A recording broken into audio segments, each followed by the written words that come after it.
Welcome to Droliper channel, and in today's video I'm going to show you how to change font style in your Samsung Galaxy A06 phone. So at first swipe from top to bottom and then tap on this gear icon to open up your settings app. Now from here scroll down a bit, then go to display option. From here scroll down again and then go to font size and style. Then tap on font style option.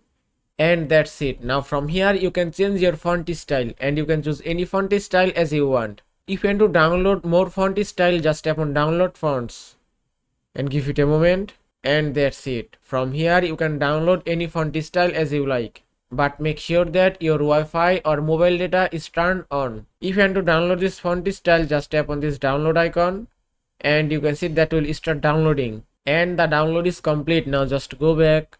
Now to set this font, just select it and you can see in my phone font style has been changed successfully. You can also bold your font from here. Also from here you can increase or decrease your font size. And that is how you can change font style in your Samsung Galaxy A06 phone. I hope this video was helpful. If it was, please give it a thumbs up and don't forget to subscribe.